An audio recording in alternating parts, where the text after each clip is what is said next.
Have you ever poured your heart into a relationship only to feel like your love just doesn't land? You give compliments, but they want time. You show up with gifts, but they crave touch. It's like you're speaking different emotional languages.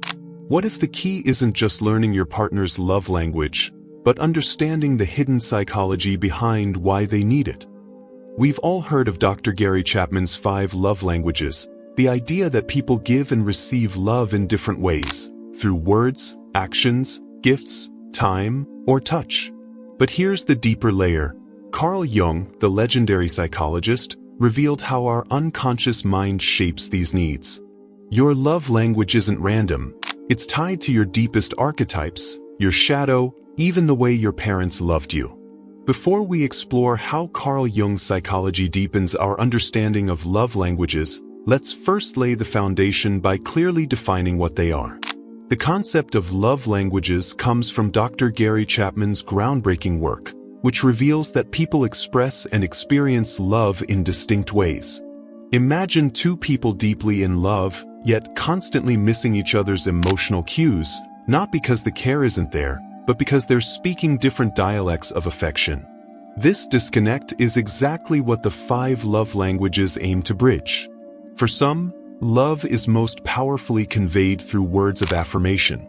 These individuals thrive on verbal expressions of appreciation, encouragement, and kindness. A simple, "I'm proud of you," or "you mean so much to me," can fill their emotional tank in a way that grand gestures sometimes can't. On the flip side, criticism or indifference, especially in spoken form, can cut deeper for them than for others. It's not about ego, it's about how their heart processes love. Then there are those who feel most cherished through acts of service. For them, actions truly do speak louder than words. A partner who notices the sink full of dishes and quietly takes care of it, or a friend who shows up to help you move without being asked. These acts carry the weight of devotion. It's not about the task itself, but the underlying message: I see you, and I'm willing to put in effort to make your life easier. When these gestures are absent, it can feel like neglect, even if other forms of love are present. Another love language, receiving gifts, is often misunderstood. It's not about materialism or extravagance, it's about the thought and symbolism behind the gesture. A small, meaningful trinket or a surprise coffee delivered on a stressful day can feel like a tangible representation of love. For these individuals, a gift is a physical reminder that they were on someone's mind, a token of connection that outlasts the moment. For others, nothing says, "I love you," like quality time, undivided attention, free from distractions. It's not just about being in the same room. It's about active listening, shared experiences, and the sense of being truly seen. Canceled plans or half-hearted presents can leave them feeling empty, even if their partner expresses love in other ways. Finally, physical touch extends far beyond romance. For those with this love language, a hug, a hand on the shoulder, or even a playful nudge can communicate safety, belonging, and warmth. In relationships, physical closeness is their emotional lifeline. Its absence can create a silent ache, while its presence can soothe in ways words cannot. Understanding these languages is the first step, but to truly master them, we need to explore the unconscious patterns that shape them. That's where Carl Jung's wisdom comes in. At first glance, the 5 love languages seem like straightforward preferences, simple ways we like to give and receive affection. But beneath the surface, they reveal profound truths about our inner world, shaped by the unconscious forces Carl Jung spent his life mapping. Jungian psychology doesn't just explain what our love language is, it uncovers why it resonates with us so deeply and how it mirrors the hidden architecture of our psyche. Jung's theory of psychological types suggests that our personalities are wired to prioritize certain functions: thinking, feeling, sensation, or intuition. These innate preferences subtly influence how we express and interpret love. For example, a thinking dominant individual might naturally gravitate toward acts of service, valuing practical demonstrations of care over emotional declarations. To them, love is a verb, something proven through reliability and problem-solving. Meanwhile, a feeling-dominant person might crave words of affirmation, needing verbal reassurance to feel emotionally anchored. For them, unspoken love can feel like love withheld. This disconnect explains why two well-intentioned partners might clash. One shows love by fixing a leaky faucet, thinking, while the other longs for a heartfelt conversation, feeling. Neither is wrong. They're simply speaking different psychological dialects. Jung's framework helps us recognize these differences not as failures, but as complementary strengths waiting to be harmonized. One of Jung's most transformative ideas is projection, the unconscious act of attributing our own unmet needs or unlived qualities onto others. In relationships, this often manifests as frustration when our partner doesn't naturally express love in our preferred language. For instance, someone whose primary language is quality time might resent a partner who shows love through gifts, interpreting their gestures as superficial or avoidant. But Jung would ask, is this really about them, or about a shadow aspect of yourself? The shadow represents the parts of ourselves we disown or devalue. If you dismiss gifts as meaningless, could it reflect an unconscious belief that you're unworthy of being remembered? If physical touch feels uncomfortable, does it hint at a repressed need for vulnerability? Shadow work invites us to confront these hidden biases, freeing us to receive love in all its forms, not just the ones that align with our ego's expectations. Understanding the 5 love languages through Carl Jung's psychological framework isn't just an intellectual exercise. It's a transformative tool for creating deeper, more conscious relationships. The real magic happens when we move beyond theory and learn to apply these insights in practical, meaningful ways. This is where psychology meets daily life, where self-awareness becomes the bridge to genuine connection. The first step is simple yet profound. Identify not only your own primary love language but also those of the important people in your life. While many are familiar with online quizzes that help pinpoint these preferences, Jung would encourage us to go deeper than just checking boxes. Observe your emotional reactions. When have you felt most loved or most neglected? What gestures or words resonate with you on a soul level? For partners, this becomes an opportunity for vulnerable dialogue, a chance to share not just your preferences but the stories and experiences that shape them. This isn't about labeling each other, but about creating a shared language of understanding. Once you've identified these languages, Jungian psychology invites you into a powerful process of self-examination. If you find yourself resistant to a particular love language, perhaps you dismiss words of affirmation as empty flattery or view physical touch as needy, this is where shadow work begins. Our strongest aversions often point to unhealed parts of ourselves. Someone who scoffs at acts of service might unconsciously fear appearing dependent, having learned early on that self-reliance was the only safe option.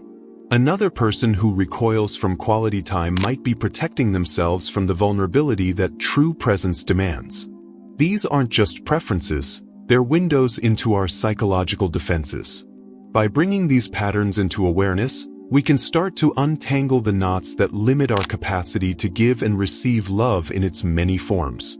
Jung's concept of enantiodromia, the idea that extremes naturally transform into their opposites, offers a fascinating approach to growth through love languages.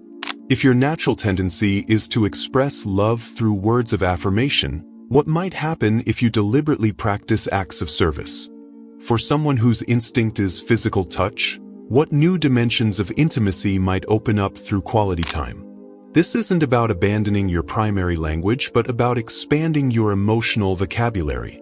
In Jungian terms, this balancing of opposites moves us toward wholeness, helping us develop the parts of ourselves we've neglected. A thinker who learns to embrace feeling-oriented expressions of love doesn't lose their rationality, they become more fully human.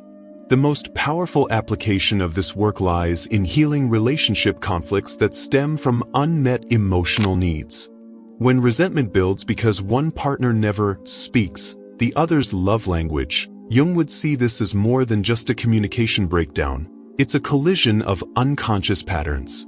Perhaps the partner who feels starved for quality time is replaying childhood experiences of emotional neglect. The one who can't understand the demand for words of affirmation might be carrying a family legacy where feelings went unspoken. These aren't excuses for hurtful behavior, but maps to deeper understanding. When we approach love languages with this level of psychological insight, conflicts transform into opportunities for mutual healing.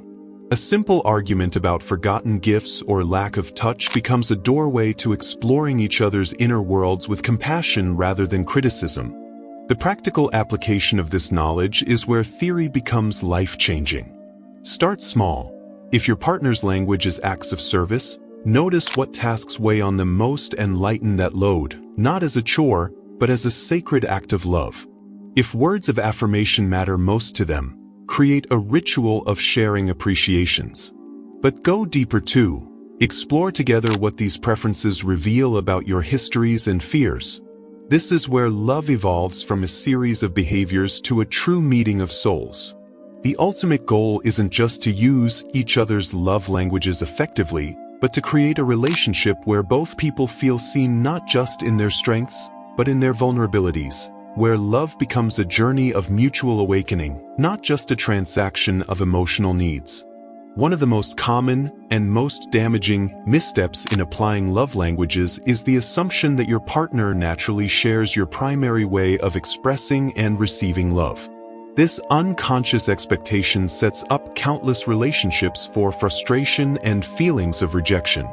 When we operate from the belief that, if they loved me, they'd show it the way I do, we create an invisible scoreboard where genuine attempts at connection go unrecognized. Jung would point to this as a classic case of psychological projection. We assume our inner world mirrors external reality, failing to recognize that others experience love through entirely different symbolic frameworks. The partner who spends hours preparing a home-cooked meal, acts of service, might feel unappreciated when their significant other barely notices, while that partner sits waiting for a heartfelt compliment, words of affirmation, that never comes. Neither is withholding love. They're speaking different emotional dialects. This pitfall becomes particularly dangerous when it hardens into resentment, with both parties growing convinced of the other's emotional inadequacy rather than recognizing they're operating from different psychological paradigms. Equally treacherous is the tendency to overextend ourselves in speaking our partner's love language while neglecting our own emotional needs, a violation of Jung's crucial principle of individuation. There's a delicate balance between healthy adaptation and self-abandonment that many well-intentioned people miss. You might diligently give your touch-oriented partner daily affection while quietly starving for the quality time conversations you crave, or consistently offer words of affirmation to your partner while your own need for acts of service goes unaddressed. Jung would warn that this one-sided approach ultimately backfires, as suppressing any essential aspect of the self creates what he called a shadow of unexpressed needs that eventually surfaces as passive aggression, exhaustion, or loss of sexual desire. The healthiest relationships create space for both individuals to honor their authentic needs while stretching to meet their partners, not at the cost of their own wholeness, but as part of a dance of mutual growth. This requires the courage to both give generously and receive openly, to express needs without guilt, and to recognize that true intimacy flourishes when both people feel fully seen in their complexity. A more subtle but equally limiting trap is over-relying on one primary love language while neglecting the others, what Jung might describe as an imbalance in our psychological development. While we all have dominant ways of experiencing love, becoming overly identified with just one creates a kind of emotional illiteracy that restricts our capacity for connection. The person who exclusively values words of affirmation might dismiss the profound love expressed through their partner's reliable presence during difficult times. The individual fixated on receiving gifts could overlook the deep devotion in a partner's willingness to engage in challenging emotional conversations. Jung's concept of the whole self suggests that we contain multitudes, that integrating our opposite tendencies leads to greater psychological richness. In practical terms, This means allowing yourself to appreciate forms of love that don't come naturally to you, not as replacements for your primary language but as expansions of your emotional repertoire. When we do this inner work, we begin to perceive love even when it comes in unexpected packages, recognizing the quiet poetry in a partner making your coffee just right, acts of service, even if you're someone who craves passionate embraces, physical touch. This conscious embrace of love's many dialects prevents the poverty of expectation that leaves so many relationships emotionally malnourished despite an abundance of care. These pitfalls share a common root: the human tendency towards psychological laziness in matters of the heart. It's easier to assume others love like we do than to learn their emotional vocabulary. It's simpler to neglect our needs than to risk vulnerability by articulating them. It's more comfortable to rely on what comes naturally than to stretch into unfamiliar expressions of care.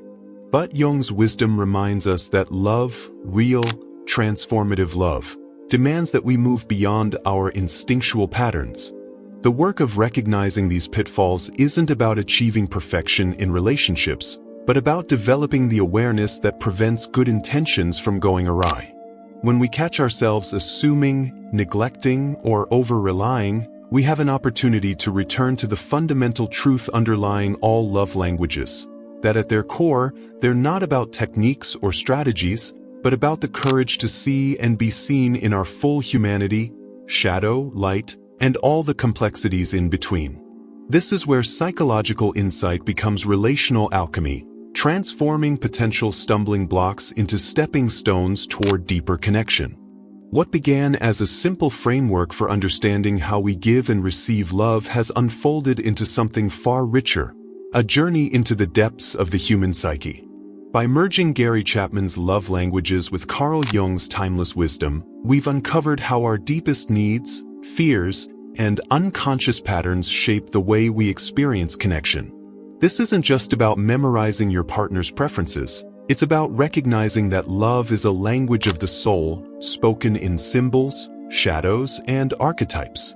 When we approach relationships with this level of awareness, we stop seeing mismatched love languages as failures and start viewing them as invitations to grow, to heal, and to love more expansively than we thought possible. Now it's your turn to bring this insight into your life. Start by taking the Love Languages quiz if you haven't already, but don't stop there. Dive deeper. How might your primary love language reflect your childhood, your hidden wounds, or even the archetypes you've internalized? Share your discoveries in the comments below. What's your love language, and what Jungian threads do you suspect are woven into it? Let's create the conversation where psychology meets real-life connection. And if this exploration resonated with you, don't let it end here.